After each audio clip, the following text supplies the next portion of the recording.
il s'agite, il crie, il se lève sans cesse et vous ne savez plus comment réagir. Et si cette agitation n'était pas un comportement difficile volontaire, mais plutôt un message que le cerveau Alzheimer vous envoie. Bonjour, cette vidéo est faite pour vous si vous êtes aidants familiaux ou professionnels du soin et que vous accompagnez une personne ayant la maladie d'Alzheimer au quotidien. On va comprendre dans cette vidéo pourquoi la personne s'agite et surtout comment transformer ces moments de tension en opportunités de coopération et de lien. Donc restez bien jusqu'à la fin, je vais vous donner 3 solutions qui marchent à tous les coups. Et croyez-moi, j'ai 20 ans d'aidance derrière moi et de professionnel en tant qu'aide-soignante. Donc je sais ce que je fais. Donc en 5 minutes dans cette vidéo, vous allez comprendre ce que les neurosciences vous enseignent sur l'agitation Alzheimer, comment respecter le rythme et les besoins non exprimés, comment appliquer le pilier d'égalité aidant-aider pour calmer la situation et comment protéger la relation et préserver votre énergie. Parce qu'avec la méthode lien, on ne cherche pas à forcer le calme, on cherche à comprendre et à coopérer ensemble. Alors c'est parti pour les neurosciences. Qu'est-ce qui se passe quand il y a une agitation dans le cerveau Alzheimer? Alors, il faut savoir que le cerveau Alzheimer, il fonctionne différemment de nous. Nous, on pense logique. Eux, ils pensent émotionnel. Donc, comme vous le savez, la mémoire immédiate et les repères spatio-temporels, ils sont fragiles. Les besoins et les inconforts physiques et émotionnels de la personne Alzheimer ne sont plus exprimés clairement. Mais le point le plus important, c'est de savoir que, en fait, l'amygdale, donc qui est la partie du cerveau qui gère la peur et l'alerte, elle se déclenche très facilement. Donc votre comportement non verbal, votre ton de voix, vos gestes peut-être un peu trop rapides, suffit à créer un état d'alerte et de vous transformer en agent stressant. Et donc, du coup, le résultat, c'est le sujet de cette vidéo. Des agitations, des cris, des gestes brusques, du recul, de la fuite. C'est pas un caprice. En fait, c'est un message que vous envoie le cerveau Alzheimer. C'est je me sens pas en sécurité, je suis mal à l'aise, je suis frustré. Alors, comment régler du coup le mauvais réflexe que beaucoup de personnes ont? Je vous ne le reproche pas, je ne suis pas là pour ça. Beaucoup de personnes en fait réagissent en imposant, en réprimant ou en s'énervant. Je vous jette pas la pierre, moi-même je l'ai fait aussi. Le problème c'est que quand on agit comme ça, on renforce l'activation de l'amygdale. Je vous rappelle qu'elle gère la peur et l'alerte. Et donc la personne, elle s'agite encore plus. Et du coup, le lien aidant-aider, il se fragilise. Mais ce qu'il faut comprendre aussi, c'est que le cerveau étant émotionnel, le cerveau Alzheimer, ce qu'il va garder de tout ce qui s'est passé, c'est l'émotion qu'il a ressentie. Donc, s'il a ressenti de la peur, à chaque fois que l'émotion, que cette situation, excusez-moi, va se représenter, il y aura encore de la peur. Et ensuite, c'est comme un petit ruisseau qui se transforme en fleuve, et puis après, en torrent. Et plus après la connexion neuronale de la peur est faite, plus elle va vite.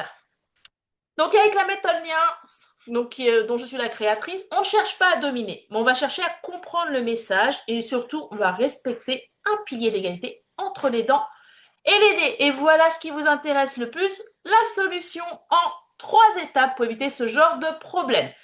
Tout d'abord, étape 1, observer et identifier le message. Observer si c'est de la soif, de la faim, de la douleur, de la fatigue, de l'ennui, un besoin de mouvement par exemple, du stress ou de l'inconfort sensoriel.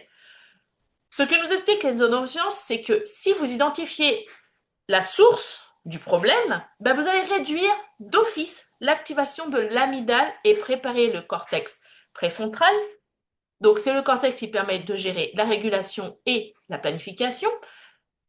Et du coup, vous allez réguler les émotions. Il y aura moins de cortisol, donc moins de stress, plus d'écoute, plus de coopération.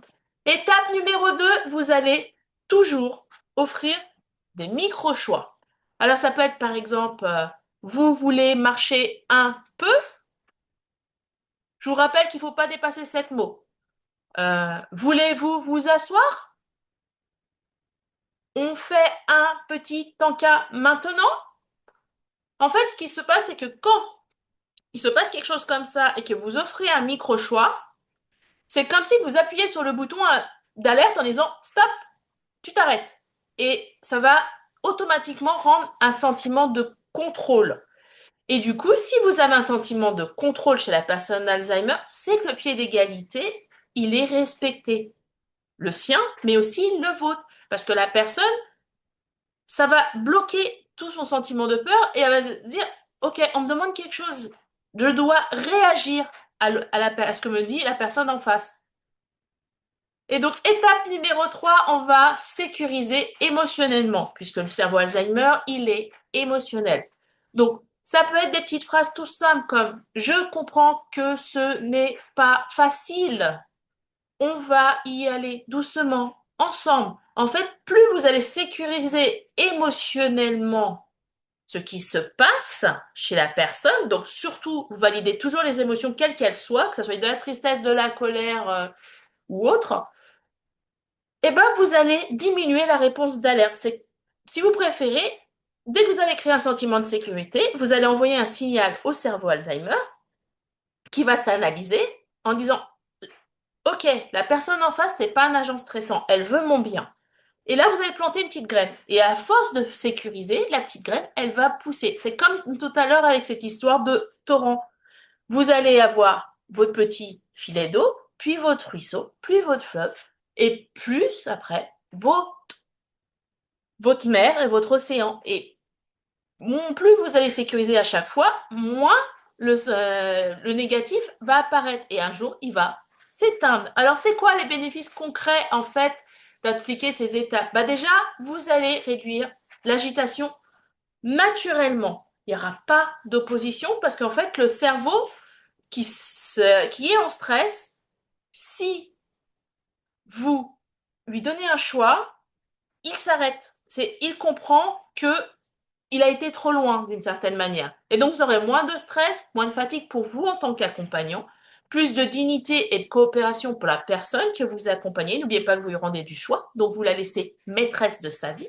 Et vous allez du coup créer un lien de confiance qui sera préservé, renforcé et apaisé. En conclusion, l'agitation, ce n'est pas un problème, c'est un message à écouter et à décoder. Avec la maladie d'Alzheimer, il faut apprendre à observer, à comprendre, à proposer, à sécuriser, mais surtout à respecter l'égalité entre vous. Créer du lien, même quand la mémoire flanche, c'est ça la méthode bien. À mardi prochain!